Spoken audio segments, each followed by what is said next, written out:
They're both in the Americas. One is Peru, and the other is Mexico.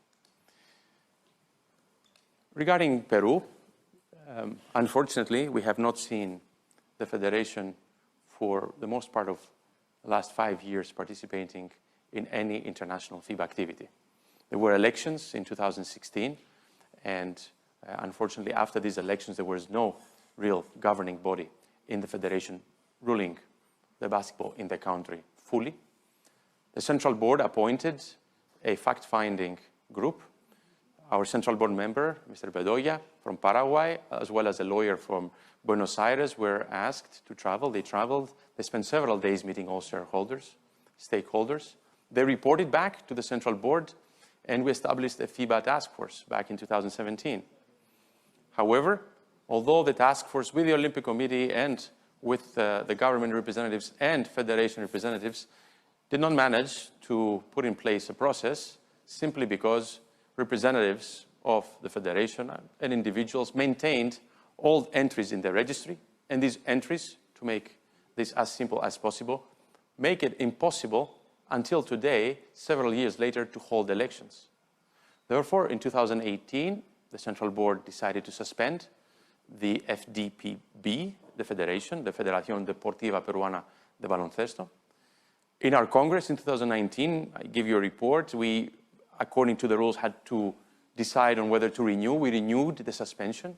And unfortunately, since then, all efforts to normalize the situation in the Federation, especially before the Pan Am Games, which were being held in Peru, in Lima, failed. And after the extension of the suspension by the Congress, there have been no less than 4 different working groups created by the government, which have failed to date to organize elections. And there has been no international activity and no communication at the international level. However, there is basketball. This is a country that had a big tradition, especially in the first decades of existence of FIBA. And the Central Board discussed at its last meeting in March and decided to propose to the Congress that we need to move on. We need to unblock the situation in that country.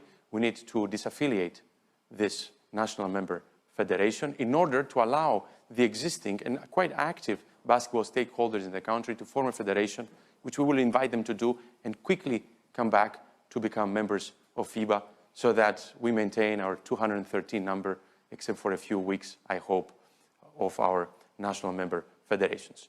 So the proposal from the Central Board is to expel the FDPB, which is the federation that has been having serious governance problems since 2016, has not had election for almost 5 years now.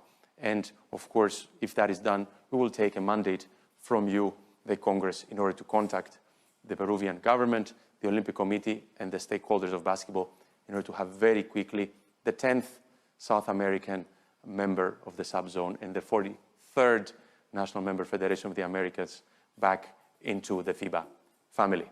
So, Mr. President, I think now it will be the moment to see if we have some questions. And with your permission, I will request, thank you very much, the members, if there are any questions on point 9 on the statutes amendments that we will vote en bloc, as we did in Beijing, and or on the issue of Peru regarding the disaffiliation.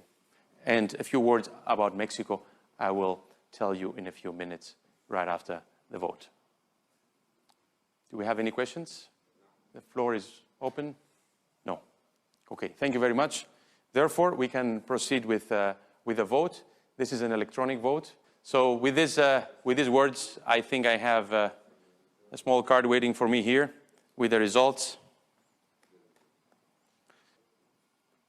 On the second topic, National Federation matters, total votes cast, 139. Votes taken into account to calculate the simple majority, 128. Simple majority, 65. Yes, 126. No, 2.